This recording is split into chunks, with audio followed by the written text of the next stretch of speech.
السلام علیکم معزز ناظرین، پیارے دوستوں، بہنوں، بھائیوں اور بزرگوں۔ میں حافظ صفد نواز ایڈوکیٹ آپ کو اپنے اسلامی چینل کے اندر خوش آمدید کہتا ہوں، اور ہر روز کی طرح آج بھی ہم انشاءاللہ 7واں پارہ سورہ الانعام آیات نمبر 13 تا 19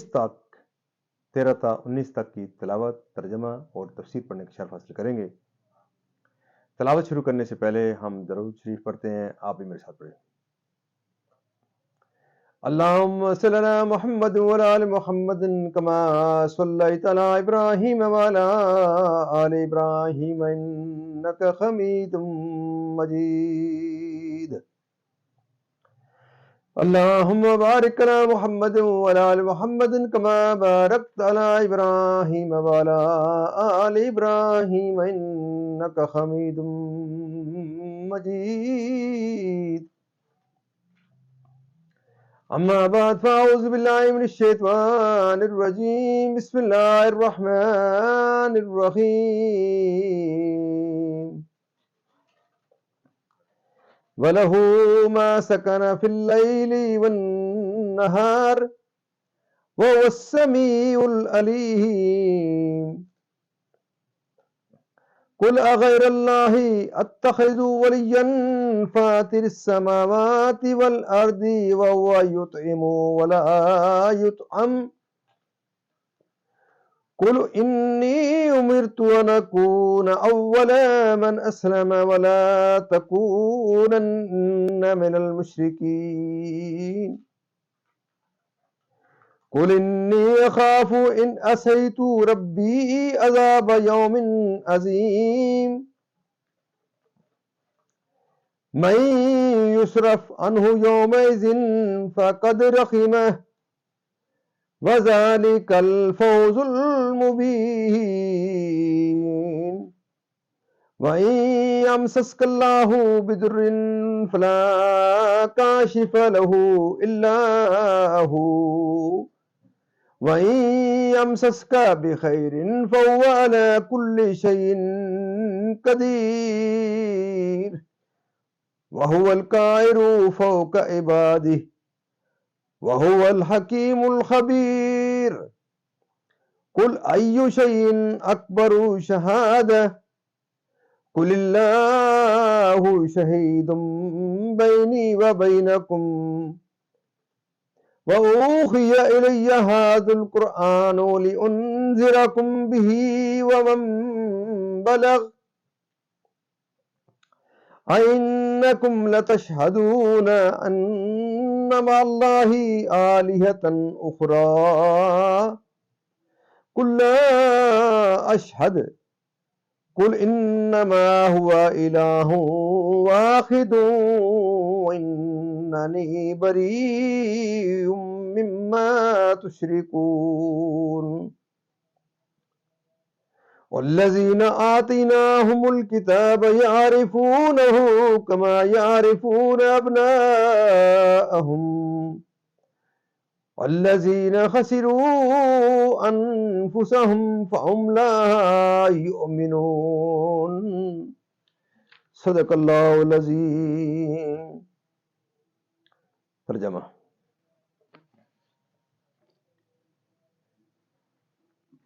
تم فرماؤ کیا اللہ کے سوا کسی اور کو والی بناؤں؟ وہ اللہ جس نے آسمان اور زمین پیدا کیے اور وہ کھلاتا ہے اور کھانے سے پاک ہے.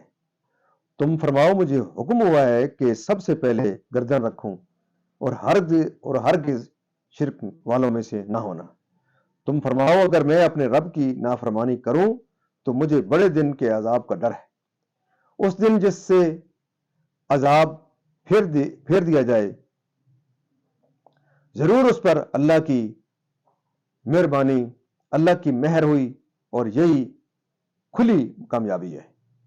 اور اگر تجھے اللہ کوئی برائی پہنچائے تو اس کے سوا اس کا کوئی دور کرنے والا نہیں، اور اگر تجھے بھلائی پہنچائے تو وہ سب کچھ کر سکتا ہے، اور وہی غالب ہے اپنے بندوں پر اور وہی حکمت والا.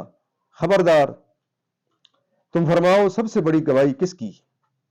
تم فرماؤ کہ اللہ گواہ ہے مجھ میں اور تم میں، اور میری طرف اس قرآن کی وحی ہوئی ہے کہ میں اس سے تمہیں ڈراؤں، اور جن جن کو پہنچے تو کیا تم یہ گواہی دیتے ہو کہ اللہ کے ساتھ اور خدا ہیں؟ تم فرماؤ کہ میں یہ گواہی نہیں دیتا، تم فرماؤ کہ وہ تو ایک ہی معبود ہے، اور میں بیزار ہوں ان سے جن کو تم شریک ٹھہراتے ہو۔ جن کو ہم نے کتاب دی اس نبی کو پہچانتے ہیں جیسا اپنے بیٹوں کو پہچانتے ہیں، جنہوں نے اپنی جان نقصان میں ڈالی وہ ایمان نہیں لاتے۔ یہاں تک اس کا ترجمہ اختتام پذیر ہوتا ہے۔ اب تسلسل سے ہم اس کی تفسیر پڑھتے ہیں۔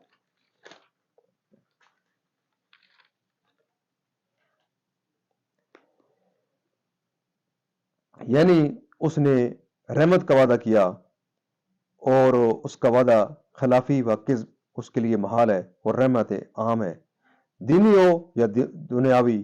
اپنی معرفت اور توحید اور علم کی طرف ہدایت فرمانا بھی رحمت میں داخل ہے، اور کفار کو مہلت دینا اور عقوبت میں تعجیل نہ فرمانا بھی، کہ اس سے انہیں توبہ اور انابت کا موقع ملتا ہے، اور اعمال کا بدلہ دے گا کفر اختیار کر کے۔ یعنی تمام موجودات اسی کی ملک ہے، اور وہ سب کا خالق، مالک، رب ہے، اس سے کوئی چیز پوشیدہ نہیں۔ شان نزول: جب کفار نے حضور اقدس صلی اللہ علیہ وسلم کو اپنے باپ دادا کے دین کی دعوت دی تو یہ آیت نازل ہوئی۔ یعنی خلق سب اس کی محتاج ہے، اور وہ سب سے بے نیاز ہے، کیونکہ نبی اپنی امت سے دین میں سابق ہوتے ہیں۔ یعنی روز قیامت اور نجات دی جائے، بیماری یا تنگ دستی یا اور کوئی بلا، مثل صحت و دولت وغیرہ کے، قادر مطلق ہے، ہر شے پر ذاتی قدرت رکھتا ہے، کوئی اس کی مشیت کے خلاف کچھ نہیں کر سکتا، تو کوئی اس کے سوا مستحق عبادت کیسے ہو سکتا ہے؟ یہ رد شرک کی دل میں اصل کرنے والی دلیل ہے۔ شان نزول: اہل مکہ رسول کریم صلی اللہ علیہ وسلم سے کہنے لگے کہ اے محمد صلی اللہ علیہ وسلم، ہمیں کوئی ایسا دکھائیے جو آپ کی رسالت کی گواہی دیتا ہو۔ اس پر یہ آیت کریمہ نازل ہوئی۔ اور اتنی بڑی اور قابل قبول گواہی اور کس کی ہو سکتی ہے؟ یعنی اللہ تعالیٰ میری نبوت کی شہادت دیتا ہے اس لیے کہ اس نے میری طرف اس قرآن کی وحی فرمائی، اور یہ ایسا معجزہ ہے کہ تم باوجود فصیح و بلیغ صاحب زبان ہونے کے اس کے مقابلے سے عاجز رہے۔ تو اس کتاب کا مجھ پر نازل ہونا اللہ کی طرف سے میرے رسول ہونے کی شہادت ہے۔ جب یہ قرآن اللہ تعالیٰ کی طرف سے یقینی شہادت ہے، اور میری طرف وہی فرمایا گیا تاکہ میں تمہیں ڈراؤں کہ تم حکم الہی کی مخالفت نہ کرو۔ یعنی میرے بعد قیامت تک آنے والے جنہیں یہ قرآن پاک پہنچے، خواہ وہ انسان ہو یا جن، ان سب کو میں حکم الہی کی مخالفت سے ڈراؤں۔ حدیث شریف میں ہے کہ جس شخص کو قرآن پاک پہنچا گویا کہ اس نے نبی کریم صلی اللہ علیہ وسلم کو دیکھا اور آپ کا کلام مبارک سنا۔ حضرت انس بن مالک رضی اللہ تعالیٰ عنہ نے فرمایا کہ جب یہ آیت نازل ہوئی تو رسول کریم صلی اللہ علیہ وسلم نے کسرا اور کیسر وغیرہ سلاطین کو دعوت اسلام کے مکتوب بھیجے۔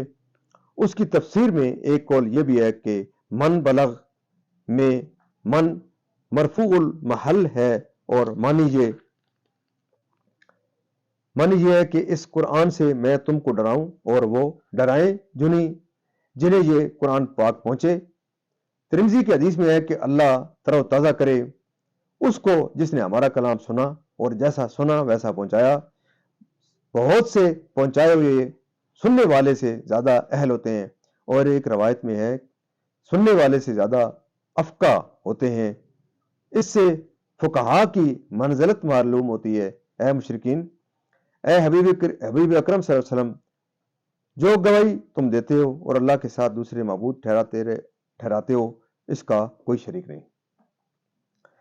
اس آیت سے ثابت ہوا کہ جو شخص اسلام لائے اس کو چاہیے کہ توحید و رسالت کی شہادت کے ساتھ اسلام کے ہر مخالف عقیدہ و دین سے بیزاری کا اظہار کرے۔ یعنی علماء یہود و نصارہ جنہوں نے توریت و انجیل پائی آپ کے حلیہ شریف اور آپ کے نعت و صفت سے، جو ان کتابوں میں مذکور ہے۔ وزیر ناظرین، اللہ تعالیٰ کے فضل و کرم سے آج تک کی یہاں کی اس کی تفسیر بھی اختتام پذیر ہوتی ہے۔ اللہ تعالیٰ کے دربار کا نام اس کلام مقدس کے صدقے حضور پاک صلی اللہ علیہ وسلم کی ذات و برکات کے صدقے دعا کرتے ہیں کہ اللہ تعالیٰ میں قرآن پاک پڑھنے قرآن پاک کو سمجھ کر اور اس کے احکامات کے مطابق حضور پاک صلی اللہ علیہ وسلم کی پاک سنت کے مطابق اور صحابہ کرام کے نقش قدم کے اوپر چلنے کی توفیق عطا فرمائے۔ اللہ تعالیٰ تمام پریشانوں کی پریشانیاں دور فرمائے، تمام بیماروں کو شفائے کاملہ عطا فرمائے، اور اللہ تعالیٰ تمام مرحومین کو جنت الفردوس میں اعلیٰ بالا مقام عطا فرمائے۔ معزز ناظرین، آپ سے ایک ہی استدعا رہتی ہے کہ آپ اس قرآن کلام مقدس کی میسج کو زیادہ سے زیادہ لوگوں تک پہنچانے کے لیے اپنا کردار ضرور ادا کریں۔ خود دیکھیں اس قرآن پاک کے میسج کو، خود دیکھیں اور پوری ویڈیو دیکھا کریں تاکہ آپ کو قرآن پاک کا پورا ثواب ملے، تلاوت کا بھی ملے، ترجمہ اور تفسیر کا بھی سمجھنے کو قرآن پاک کا آپ کو سمجھنے کا موقع ملے گا۔